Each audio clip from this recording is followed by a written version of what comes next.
Good morning from Santa Barbara. Spill the tea with D and E.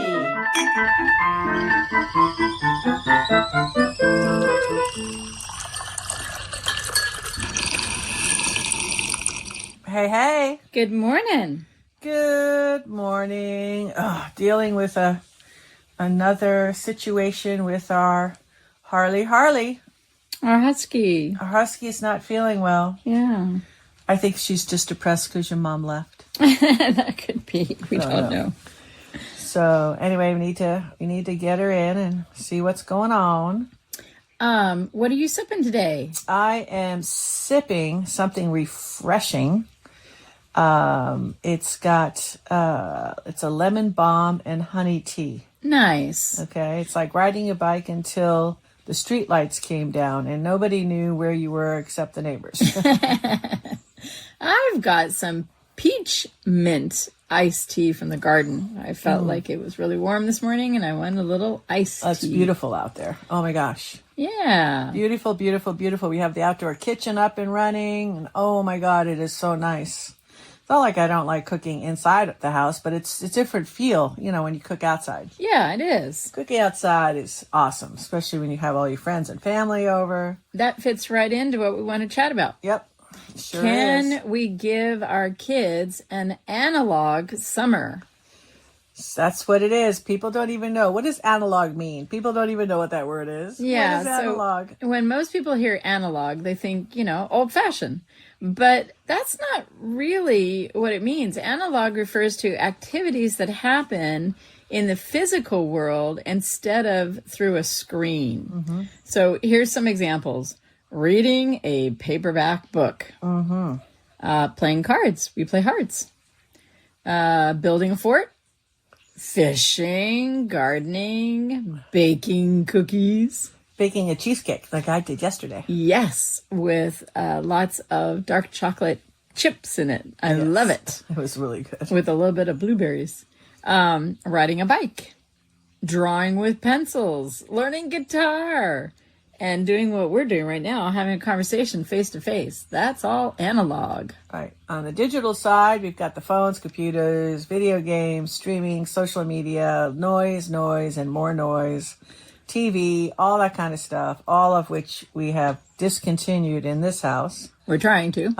But we've rapidly reduced it. Yeah, we're going back to paperback books. Yes, I'm looking at one that you just got me yesterday, actually. Ask Your Spirit, Christine Lang. Really, really good. I listened to it like at least 2 or 3 times. As an audiobook. Audiobook. And then I'm like, I need to study this. I need to study this and I need to read it. And because it's a teaching tool and I'm really excited about it. Highly recommend it. This woman, Christine Lang, you can look her up. She charges, I know a friend that actually went to one of her workshops. She charges like $700 an hour. So I said, well, let's start with the book. Let's start with the Audible book. So analog doesn't mean anti-technology, but it just means remembering that human beings, we're designed to experience life with all of our 5 senses.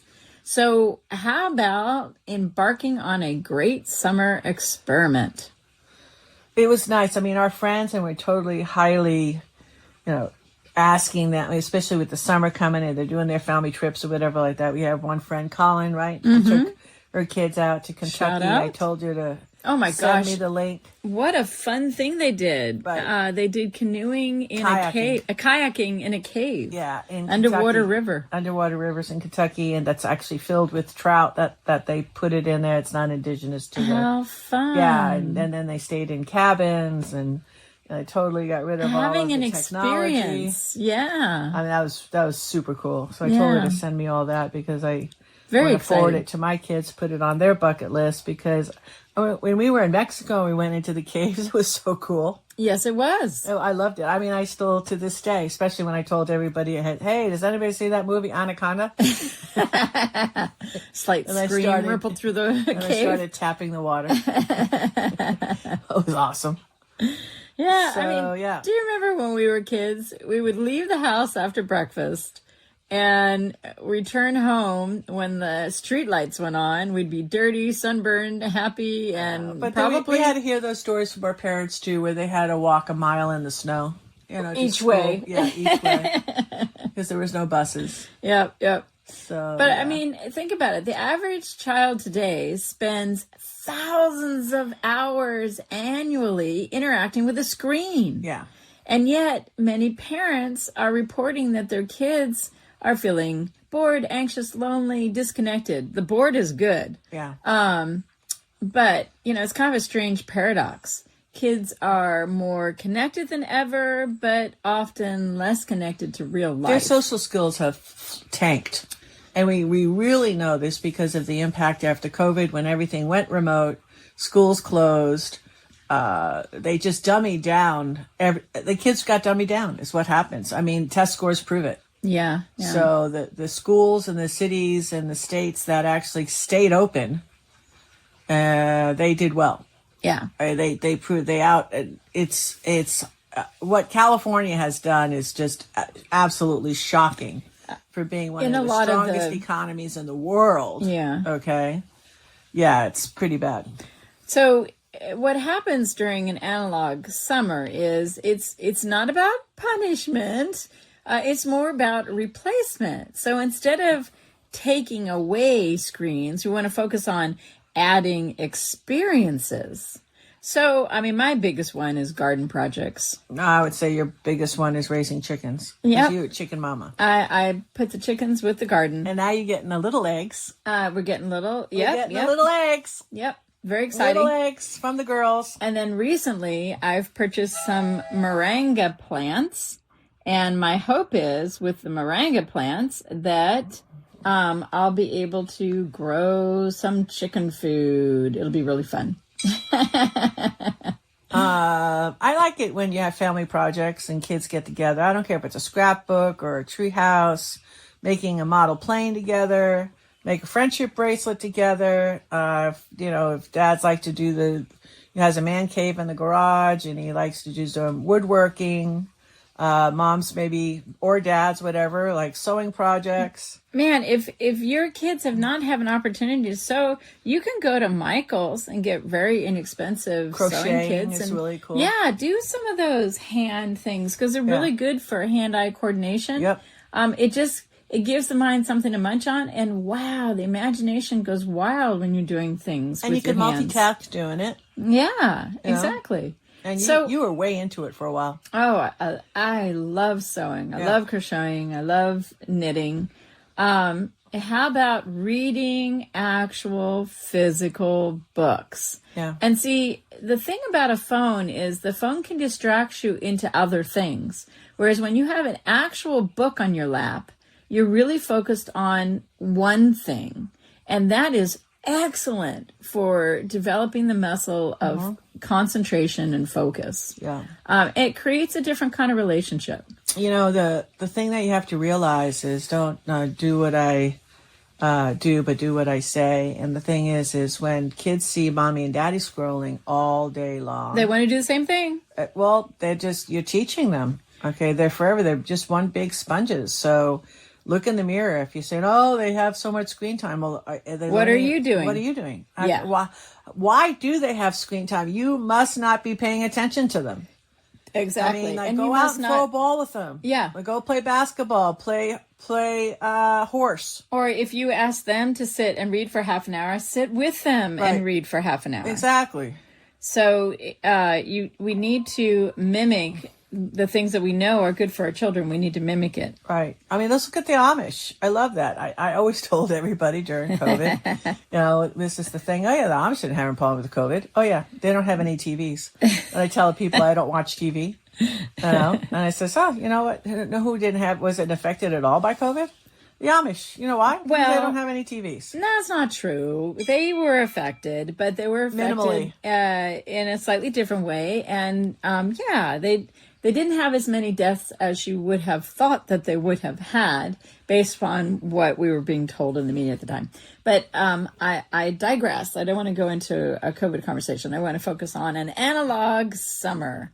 So, well, they're all analog, though. Yes, okay? That's the thing about the Amish. That's the thing is that they're doing an analog life, right? They can teach us. Yes. Okay, and they just seem so peaceful, so connected. I mean, the cool thing about the Amish is what they're basically saying. Their life philosophy is, will this strengthen our family and our community? Mm-hmm. So every activity that they want to engage in, and that's why they don't interact with cars, or they do it as minimal as possible. I find them to be extremely, and with all the noise, I find them to be, as far as a community, extremely adaptable. Adaptable and peaceful. Yeah. And they're strengthening their internal knowledge of saving all those wonderful how-tos. Yeah. How do you do this? How do you make soap? How do you go fishing without all the technology? Yeah.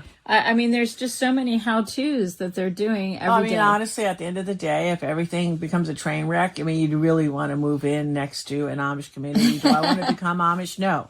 But it's nice when you're next to a community that knows how to do everything. Yeah, they're going to know how to fix things that aren't electrical. Exactly. Yeah. Because that's what we And it's so interesting. They still know how to build houses with wooden pegs. Oh, yeah. They erect barns in like a weekend. Yeah. And build the neighbor a barn. The fun thing about how the Amish build with basically wooden nails, right? Yeah. Is that now the structure is able to have a little bit of give to it. Uh-huh. And I noticed, like down in Texas, where you have a lot of tornadoes and so forth, they were actually having the Amish come down and rebuild houses because the Amish houses survive the storms better. Yes. It's fascinating. Yeah, well, it's engineering. Your kids in their analog summer could get some books and read up on some of this stuff. The kids at the end of the day, when you look back and you guess, I remember sitting on the railroad ties. I used to just carry around a salt shaker. Seriously. So you could eat a hard-boiled egg? No, my tomatoes. So we didn't have chickens. No, you had to cook those eggs first anyway. No, that's just it. And then, this is the thing. Because I grew up in Long Island, so catching lightning bugs, having my neighbors do all the baking that they did. My mom worked, but all the neighbors were at-home moms. It was like the UN. Okay, they came from all across the world. Turkey, Israel, Italy. I was lucky. The little town I lived in, it was like the United Nations. It truly was. So I learned to fish. I learned we set up camps in the backyard. We built tree forts. Everybody had half acres. And you learn a lot from building a fort. Oh, yeah. And a lot of, especially how you lose your dad's tools and how you get grounded. I learned that, too. Especially when it, drizzled and I put it all back. It was all rusted. Uh-oh. So I have a lot of childhood memories that I could download. And my kids didn't grow up like that. But I involved them 24/7 in every single sports that they were involved in. We didn't start sports until 7th, 8th grade, organized. Right. They started sports when they were 4 years old. Right. I know because I coached them. Yep. So I just say, hey, put down the phones, put down the computers, pull that stuff out of your ears. What do you those little... I want to focus on a new word for the day. Okay. Senserventure. Senseventure. Okay. Definition: an adventure experienced through the senses rather than through a screen. Senserventure. Yes. Yeah. Picking blackberries, climbing trees, building a fort became the kids' greatest sense adventure of the summer. Yeah, I love that. All right, tea toast. Woo! All right, put down one screen this week and pick up one adventure. How about that? Yes, yes. Okay. Plant a seed. Start a project. Take a walk. Learn something with your hands. Your future memories are waiting. Yeah, that'll be nice. Share something. Until next time. And if you guys would like to contribute to our cause, the best place to do that is sbwellness.org. Yay! Keep Thank your you. tea warm and your heart open and your life connected to what matters most. We appreciate you joining this time with us. We try to do it as many days a week as we can, but sometimes family and life jumps in. But we appreciate your love and support. That's it for today. Bye for now.